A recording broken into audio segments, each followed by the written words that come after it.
Hey, good afternoon to all of our market rebels and happy leap day. I was sitting here wondering, guys, what's going on with my calendar here? It's leap year. So we squeezed in an extra coach's corner this month. Oh, man. Do we get paid more for that? I think we have to put in for more. I think we should. But the markets have been still they were looking a little dicey last week. I know a lot of people were concerned about them and now had some good, some of the inflation indicators coming in line and things kind of chugging along. So looking good. Markets have definitely digested this whole lack of, the whole 6 or 7 rate cuts for the year. Yep. I mean, rates are up, 30, maybe 32 or 33 basis points, and the market's up 5 or 6%. I know. So unbelievable. Yeah, the markets have definitely figured it out. Oh, good. Well, speaking of figuring things out, I have another really cool, at least I think it's cool, Coach's Corner for you guys. See if we can stump you here, but certainly to educate our YouTubers out there and some of our market rebels.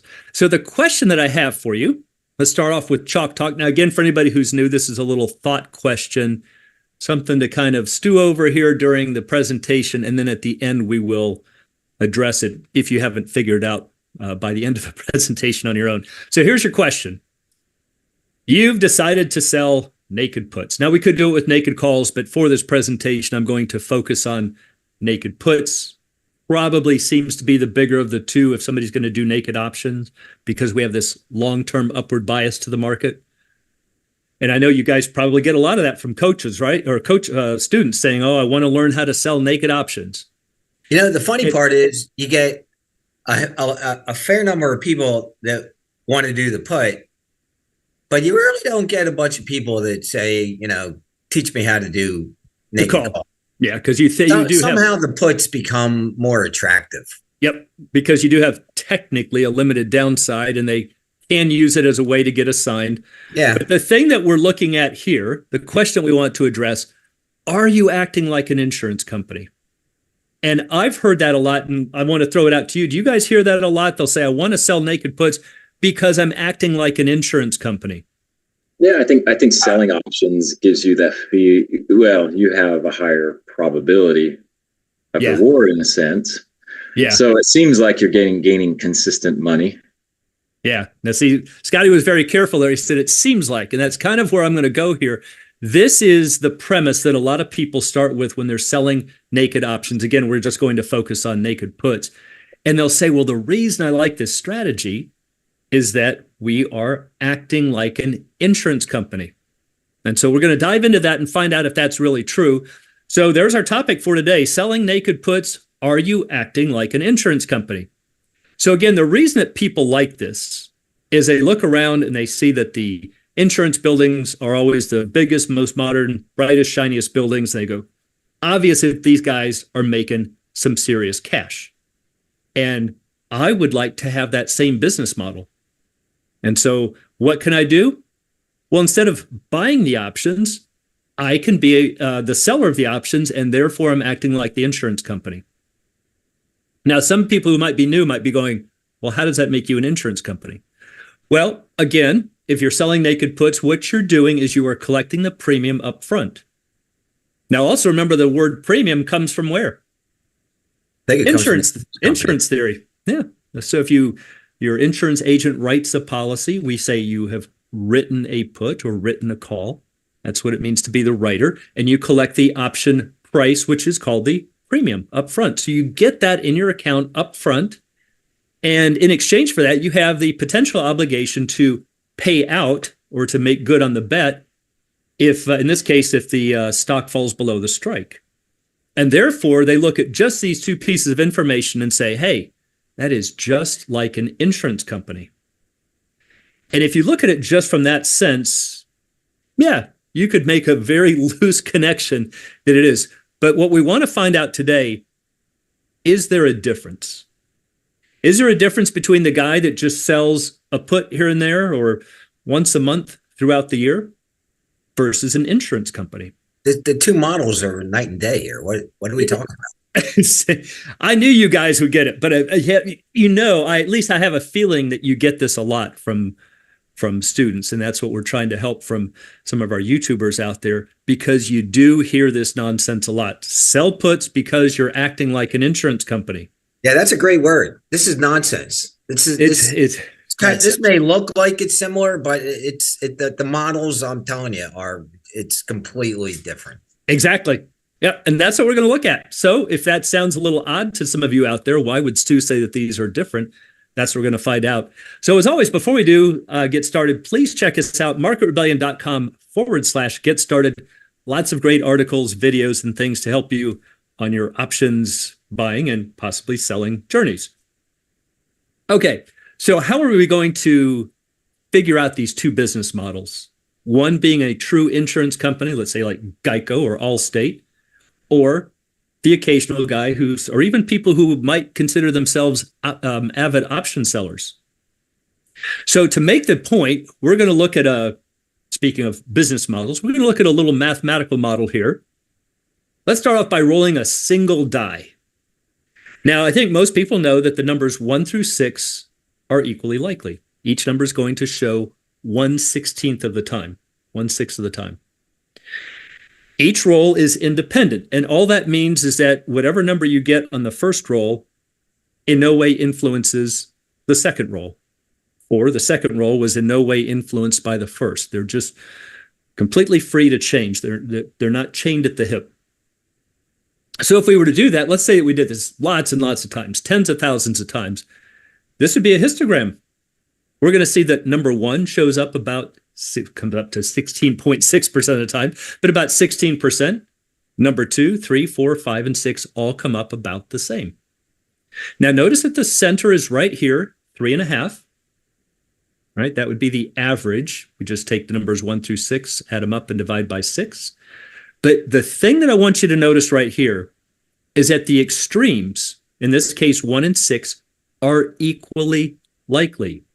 That's going to turn out to be important in a little bit. All right, the extremes are equally likely. All right, so let's hold that thought. Now let's go and roll 2 dice. What happens now? We get 36 possible combinations, not 6. And that's because we have 6 on the first die multiplied by 6 on the second. 6 times 6 is 36. But now we have the numbers 2 through 12 are possible. All right, so just to do a visual, sometimes people find that odd why we get so many combinations. If this is die number 1, 1 through 6, here's die number 2, 1 through 6. I could match up a 1 with a 1. I would have a total of 2. Or I could get a 1 on die number 1 and a 2 on die 3. That would be a 3, 4, 5, 6, 7. See, we can look at all these different combinations. The most common now is 7, which is double 3.5. So it might sound like all we've done is we've doubled things. Well, sort of, but look what else we've done. Look at the extremes, right? In the first case, we could get a 1 or a 6 were the extremes. Now the extremes, we can get 2 1s or we can get 2 6s, but they're becoming less likely. There's only 2 ways out of 36 or 1 out of 18 that we can get these extremes. So now if we were to graph this, or if you want to try this at home, roll 2 dice, keep tabs on it and plot it, and you're going to get something that looks like this. Or think about a craps table and why they call 7 out. I mean, where did 7 out from? Why isn't it 5? Or like, yeah, it's funny how the casinos seem to do that, right? It's not an accident. It's not an accident at all. It's never an accident in a casino. Nope. Those odds are always built, at least to some degree, against you. All right, now the center again is 7. That's just 2 times 3.5. But look at the wings. Look at how small those things got. Before, remember we had 1 and 6, those bars were equally likely? See, what's happening is that the wings are getting pushed down. Yeah. See, it's what Bill's saying is it's not an equal opportunity offender here. It's not an equal opportunity offender. And that, again, is going to turn out to be important. All right, so now we've looked at rolling 1 die versus rolling 2. Let's look at the numbers. What's our minimum down here, guys? 2. Maximum's 12. So now let's ask another question. Is there another way that I could roll 2 through 12? Maybe without using 2 dice. Well, one thing we could do, what we might think is kind of a clever scheme, is to roll 1 die and just multiply by 2. Yeah. So we got 1 through 6 on our die, and we say, okay, no matter what I get, I'm just going to multiply by 2. And hey, look at that. I can get 2 through 12, just like we did before with 2 dice. Not really. It sounds like it. I have a question. Absolutely. What does the second dice have to do with the first dice? What does the second roll have to do with the first roll? In this case? Aren't they independent? In this case, they're perfectly dependent. So if you roll 1 die and you multiply it 2 times 2, this is what you're going to get, as opposed to rolling 2 dice. You can get 2. You can get 2 through 12, but you can also get 3, 4. You can get all the odd numbers, which we'll talk about in a moment. But we're just showing that you can still get 2 through 12. So the probabilities of each one, the different ways, are completely different. Exactly. And there we go. The numbers 2 through 12 are now equally likely. See, it appears that we've done the same thing. The second die is now perfectly correlated with the first. It's now joined at the hip. And that was not true when we rolled 2. And yet, drum roll please, this is how most traders sell naked puts. They're picking one stock, or maybe 2 or 3, and they sell 1 or 2 or 5, thinking that they're diversifying, because maybe they're doing different weeks or go out a couple of months. But it's really just, they're all correlated. It's all the same ticker or the same 3 or 4 stocks that they're using. That is not like an insurance company at all. Yeah. I think insurance company has like more than 1 or 2 clients. Right. Think of Geico. What makes Geico work? That they insure millions of drivers, not 1 or 2. Yeah, millions. And not just that class, right? They do like motorcycle insurance, car insurance, boats. I got boat insurance from it. Right, exactly. No, it never ends. The good policyholder has a different likelihood of collecting on the policy. Exactly. But the sample size here increases dramatically with the same. It's a completely different thing. And again, this is where most people make their grave mistakes, and they go, oh, it's perfectly safe to sell these naked puts because I'm acting like an insurance company. And that would be like saying, Geico, you're going to insure Joe Smith of Topeka, Kansas on at 123 Elm Street for the year. Good luck. It's either going to work out great or work out horribly. Yeah. And that's what you're doing if you say, I'm going to sell puts on NVIDIA because I just think it's going higher. And the reason it's safe is that I'm acting like an insurance company. Yeah, let's go back 1 second. Bill, you just said it's either going to work out great or it's going to work out horrible. Right. Extreme outcomes. Working out great is what everybody wants or thinks should happen because they know better. Working out horribly is disastrous. Could be. But they never consider that. Well, I mean, how many of the biotech stocks have we seen lately that have just tanked 20, 30%? And just because you're an insurance company and you're representing 1,000 or 5,000 or 2 million people, that doesn't necessarily guarantee that you're going to make money either. Hold that thought. We're going to talk about that. I do have a slide on that. Good comment. Uh-oh. So let's take a look at this one right here. If you roll 1 die and multiply by 2, look what we've done. We're right back to the same graph as rolling 1 die, even though we've got the numbers 2 through 12. See, when we roll 2 dice, we're in the blue histogram. When we roll 1 die and multiply by 2, we're on the red. See, also notice when you roll 2 dice, you can get odd numbers. You can't do that with 1 die multiplied by 2. We've got other outcomes, and that's what's starting to push these extremes much lower. That's what's pushing those tails down. We've got lots more things that can happen in the center. You don't get that with a handful of stuff.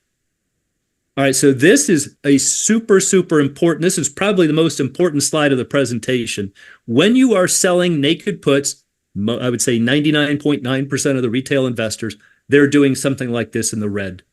They're amplifying the tails. They are not reducing it, and yet they think they're reducing it because they're acting like an insurance company.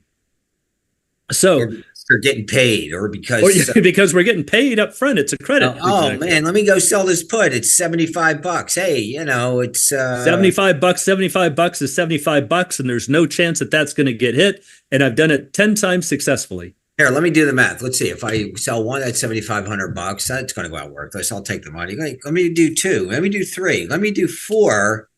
Right. You know, all of a sudden you're up to 10. And now you're talking real money. You already got the 75G spent, right? And then the world starts blowing up for one reason or another. Yep. Where the stock starts blowing up for one reason or another. Yep. Or both. And now all of a sudden, not only do you have the delta risk banging up against your door, volatility risk. You have Vega risk. Vega risk is through the roof. So good point. Let's talk about some of the traps here. Right? There's some traps that traders fall into. I know there's a ton we could list. I'm going to list them and you guys can give some comments on them. One, I think you already mentioned, Stu or Scotty, the lure of easy money. All right. So if you could tell us a little bit about maybe some of the things you've heard from your students. Why do people like selling the naked puts? Because of the lure of easy money? Just quick comments. Me? Yeah, start off. Because they feel like the distance down the distance down is going to ensure them the availability to make. Never going to happen. Right. It's not going to happen to me. It's like, it's markets are going up. The stock is going up. Everybody loves it. It's so far out of my, that's never going to happen. Right. And it just looks like it's easy money. And not to mention maybe this will be number two, but it just looks like it feels like it's sexy. It feels like it's easy money. And it may feel like it's easy money as you're winning, if you're winning, but that's a trap too, because you win once. Well, let me do it again. And all right, Scotty. Yeah, I think that's common. Human beings like certainty. We like to win often. We like to be successful, and there is a higher probability because you do. Absolutely. Especially if you're selling out of the money puts, you have no argument. Collecting that premium or receiving the premium. Right. But there's also a very large risk to that. Right. So again, remember the underlying theme here, the moral of this presentation is that you are not acting like an insurance company. We're not saying it can't work out. You might do it 10 times in a row, might do it 20 times in a row, it might work out beautifully. But people fall into the trap of saying it's easy money. Why? Because I'm acting like an insurance company. All right, here's another trap I thought of, and I know that you're going to love this one, Stu. A cash secured put. We hear this a lot. That's got to reduce the risk. Why don't you kick this one off? That's a joke. So all that is some. I'm on air. I got to be careful here. It's some person in some office somewhere figuring out some term to say, yeah, you could sell that put, no problem. Go ahead and do it. Right? It's called cash secured. The word secure gives, I think, this is my humble opinion, the word secured gives people a false impression. If you're secure, you have security. If you have security, you're good to go. You have low risk, right? You have low risk. You're good to go. And it's whether it's cash secured, whether it's what's it called? Margin, some kind of margin, portfolio margin, span margin, yeah. If it's portfolio margin, you're putting up 15 or 20%. If it's cash secured, whatever it is, if it goes against you, everybody's going to lose the same amount of money. Exactly. So, do you want to self-insure? Do you not want to self-insure? How are you telling yourself as risk manager? Yeah. How is it, no matter what you're going to call it, that you are able to tell me how much money you're going to lose if in fact you lose money? Is there a way to do that? Yeah. Scotty. Yeah, I agree wholeheartedly. That's a term that is misleading.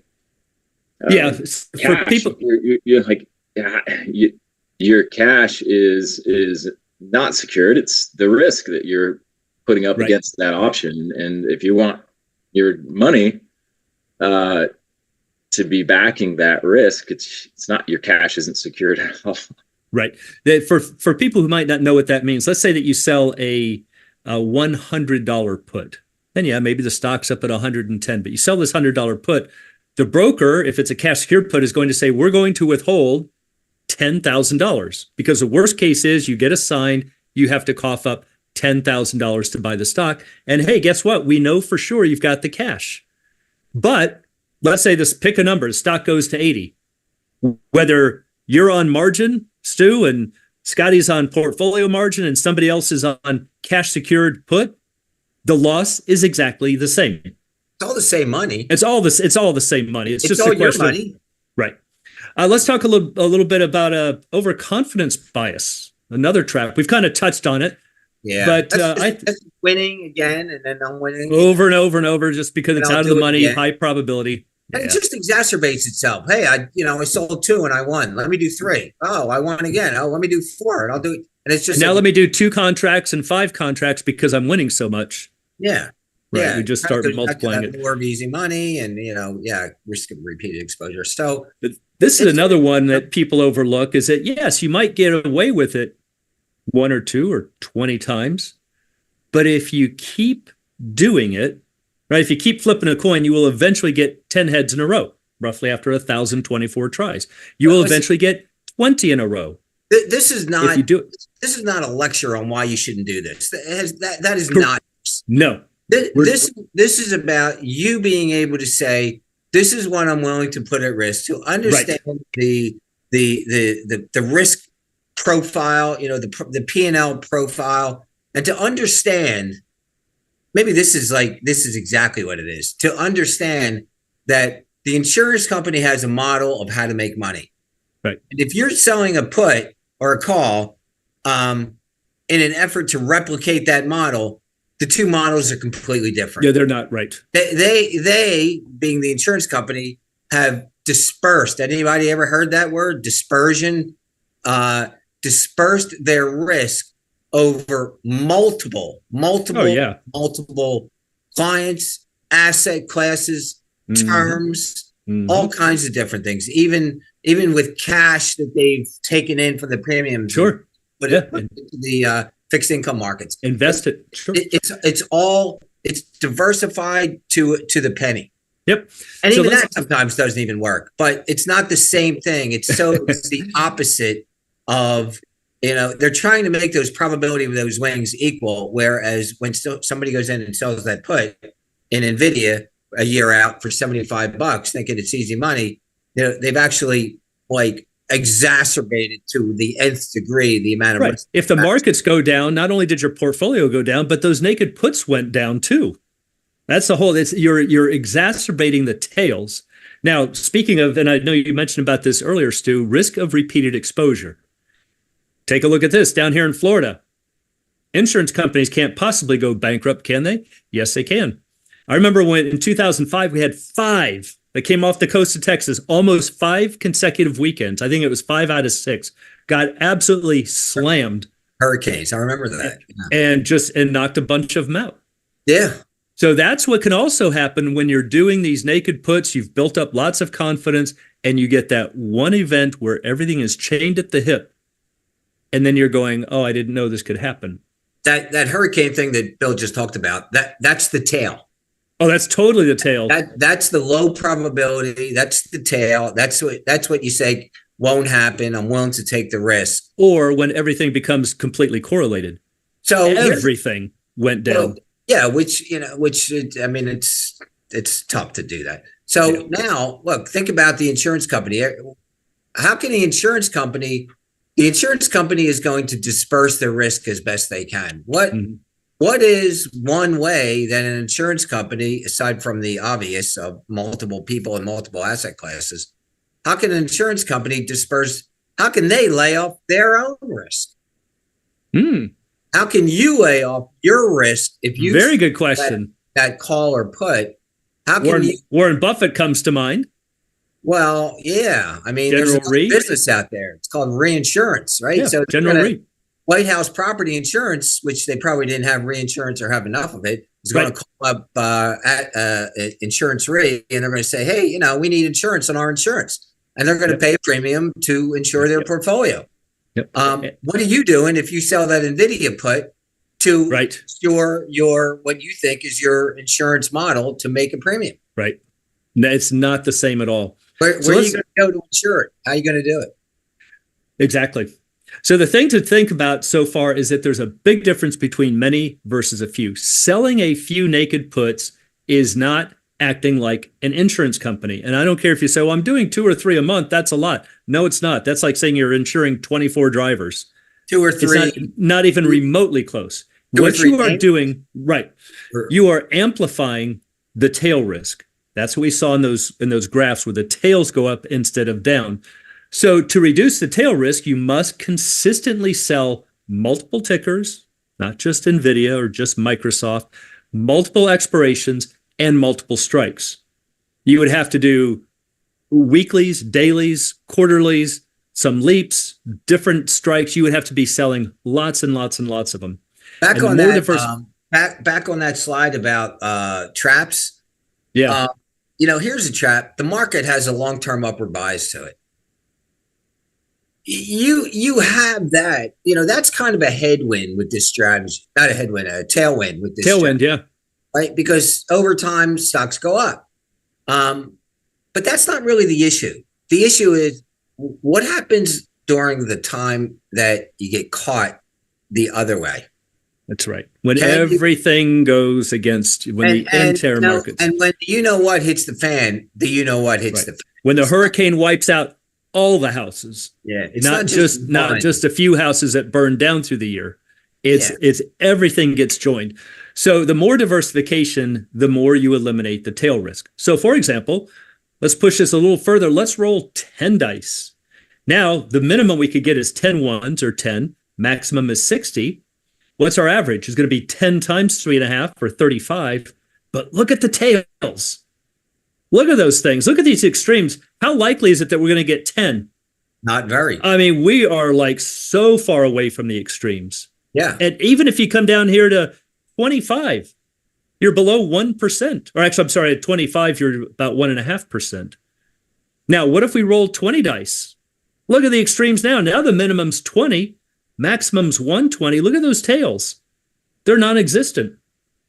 If you roll 1,000 dice, which by insurance standards isn't at all a lot, but take a look at the graph.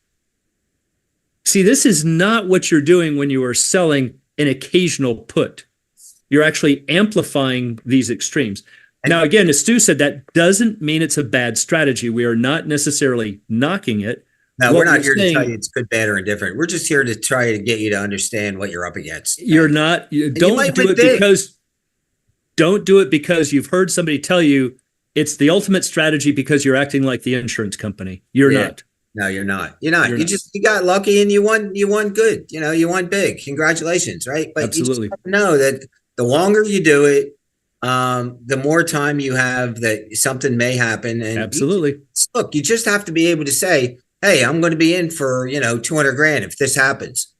You got to that number. You need to know what that number is. If you're going to be a competent risk manager and be accountable to yourself and be the fiduciary to your account, you absolutely have to know what that number is. And if you don't, then you're being negligent.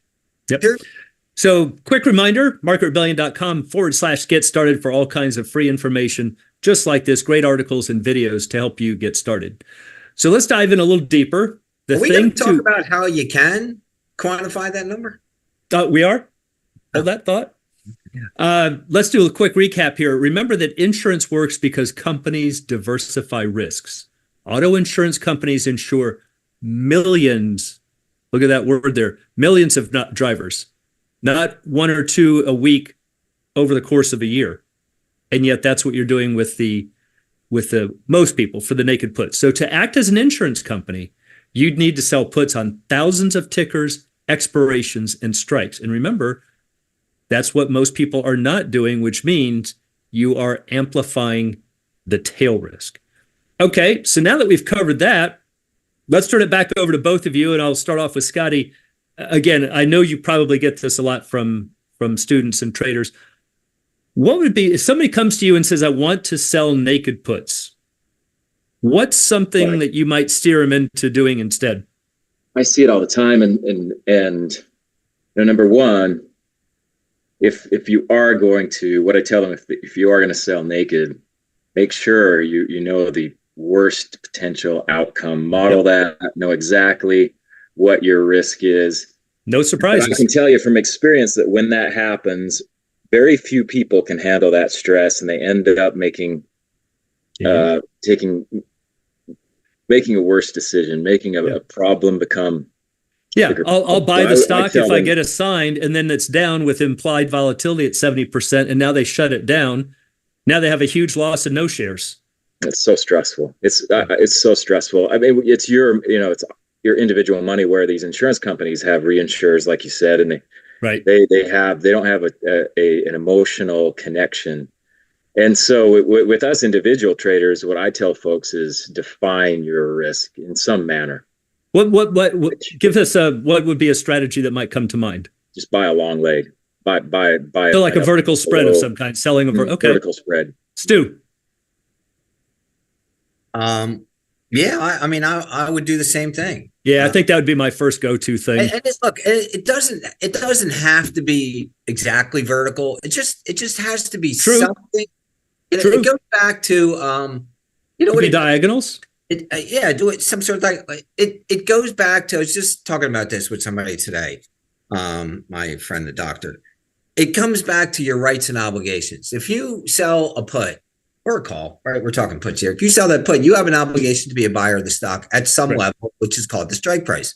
Well, what you need really is the right to dump it. Exactly. And the right to dump it is, in this case, is going to be underneath the place where you buy it. That's almost your reinsurance. Buy something else that allows you to dump it. Yeah. But now you know what the numbers are. Oh, so true. Now so let's take an informed risk taker. Yep. Let's take a look at that. So here's one that I kind of had a feeling that's where you would lean. This is certainly the one that I would be my first choice. So let's say you want to sell $100 put. Well, what you could do is to simply buy a lower strike. So let's say that the $100 put is trading for $1.50. Yeah, it might look nice, fat, and juicy to say, let me just sell that naked. But you know what? As Stu and Scotty said, let's define the risk. Maybe I could buy a lower strike put. This is my reinsurance. Yeah, I got to cough up 50 cents. I'll spend it out of the $1.50 credit that I get. So now it's a net credit of $1. So now, if I did the naked put by itself, that would be my risk graph. There's our bend at 100. We would get our $1.50 maximum gain, but we've got this unlimited loss. Yeah, so if we buy the 95 put, what happens? We move this to flatten out. Now, of course, in exchange, it's always about trade-offs. We're going to reduce this by, in this example, by 50 cents, but we're going to get rid of all of this. Yeah, it seems like so now, now I've got $1 maximum gain, not $1.50. But what do I know down here is my max loss? $4.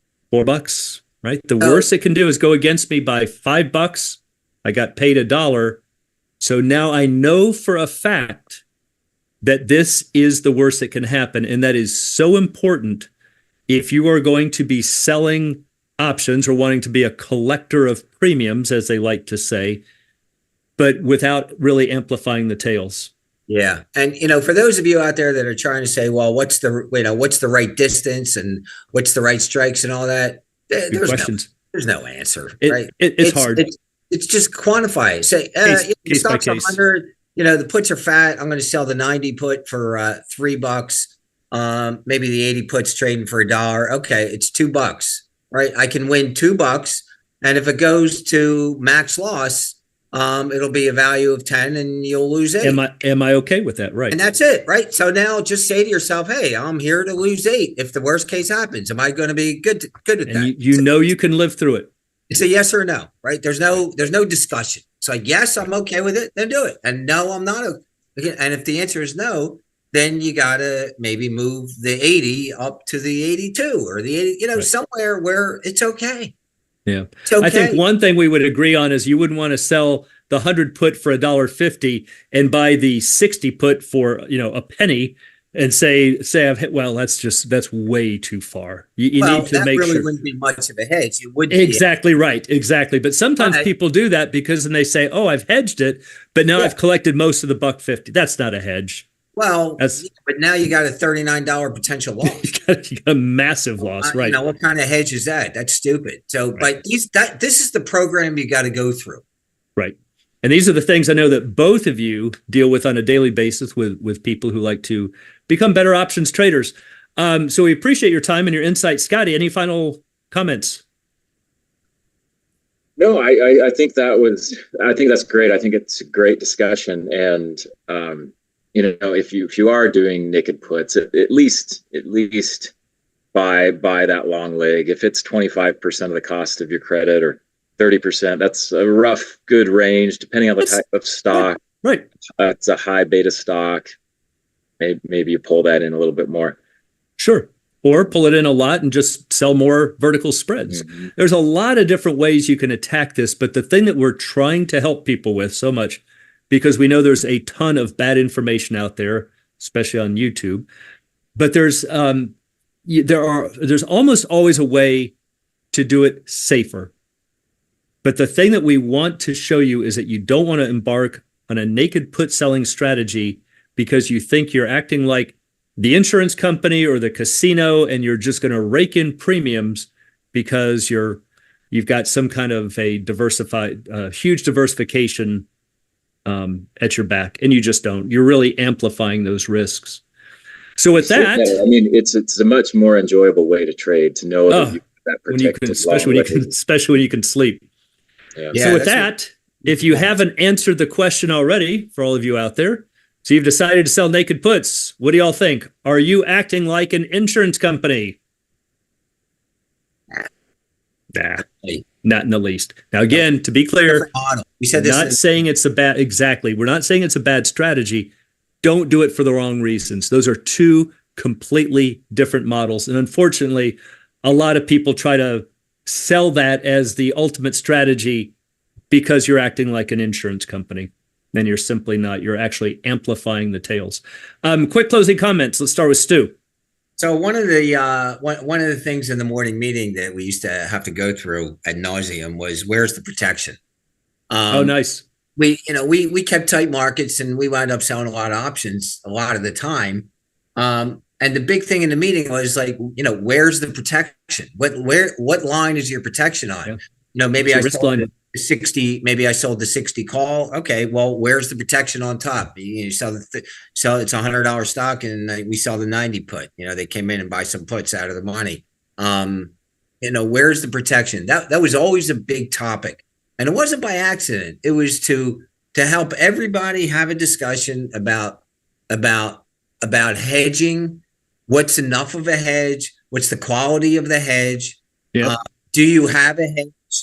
And do you even have one? Is a good question. Are you playing the odds? Are you using the level to make it okay? Are you taking into account the fact that maybe there's going to be a hurricane? Even if the options aren't really telling you that there might be a hurricane. I mean, you never know, right? You never know when somebody's going to come out and say something or do something, or the company's going to get a letter from what's that letter called? A Wells letter, right? You never. Oh, by the way, we're investigating the last 5 years worth of your income statements because not a good letter to get. We think you're playing funny money. I mean, it's a problem. It's happened before. Don't think it can happen. It'll happen a lot of times. So yes, it will. Don't think that you're playing Geico. Don't think that you're playing. I'm going to be the insurance company. Understand that it's a much different model. The concentration is on equivocating the tails. When you're doing it in one or two or three stocks, you're not doing that at all. You just bigger problems than you probably realize. Again, not a bad idea, not a bad strategy. I'm not here to tell you to do it or not do it. I'm just telling you to make sure you quantify how much it is that you're willing to give up if, in fact, you have to give something up. Yep. Good comments. Scotty. Yeah, I would say that from my own experience and experience with other people, that naked put strategy has a tendency to lure you into a very high probability consistently. But there's other ways and much better ways to collect premium and still have a more balanced return on risk reward profile. Totally agree. So we hope that makes sense. If not, you know where to go. You can certainly call us and speak to either Stu or Scotty. And so we hope that gave you some things to think about here on our Leap Day here for February 29th. We hope you have a great upcoming weekend, and we'll see you next month. So thanks a lot, guys, for being here, and we'll see you next Thursday. Yeah. Thanks, Bill.